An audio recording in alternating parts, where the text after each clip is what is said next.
These are mostly pictures of, like, you know, my dad when he was younger. Pictures. Yep. Which helped Dee Miller find the missing pieces. I know who I was, but I didn't know who my history was. I didn't know, like, what my history was. Like, who is my dad? William Quinn was a guard at Attica Correctional Facility in September of 1971.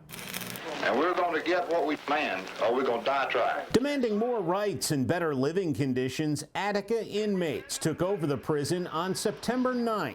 That day was like any other day, you know, where my father went up and went to work and I went off to school. Just 5 years old then, Miller remembers the prison whistle and the principal calling her out of her first grade classroom. My grandmother and grandfather met us at the car and explained that Mom was at the hospital with Dad and that he had been hurt at the prison. William Quinn was gravely wounded and died 2 days later, the first corrections officer killed by inmates in what would become America's deadliest prison riot. I think that the administration at the prison wanted to keep a lid on that.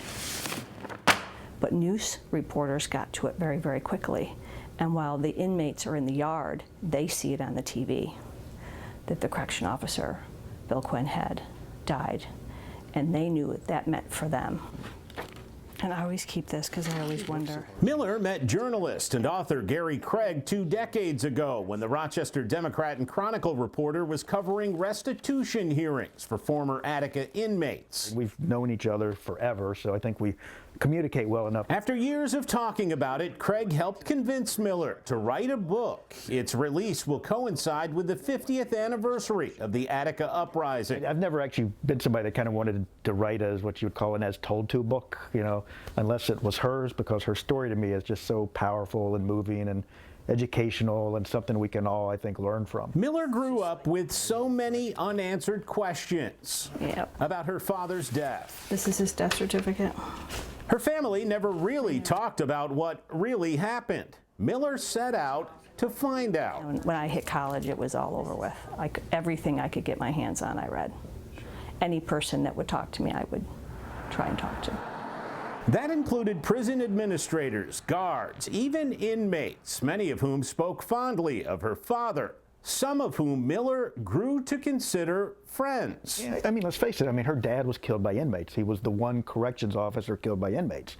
And there are a lot of people that would have said collectively, I'm never going to deal with an inmate from Attica because of what happened to my father. And instead, she befriended them. She learned more about her dad from them. I'm a little concerned about how some people may react, but at the same time, you know, I'm very, I've worked a really long time at uncovering the truth. The truth about what happened at Attica did not come easily for anyone.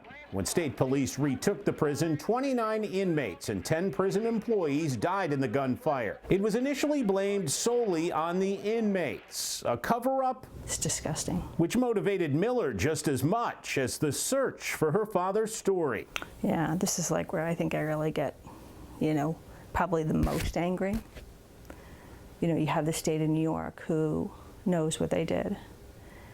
Very calculated moves to cover it up. Miller was instrumental in founding Forgotten Victims of Attica, made up of surviving Attica hostages, their families, and families of those killed. The group has fought for compensation and the unsealing of riot-related records. And 50 years later, one thing is still missing. Personally, I think an apology is so important, regardless if it's 50 years later or not. Whether that apology comes this year or ever is unknown. After finding the pieces, Miller intends to keep the story of her father and the Attica prison uprising alive. Attica is, and I think forever will be, a cautionary tale. Seth Voorhees, Spectrum News.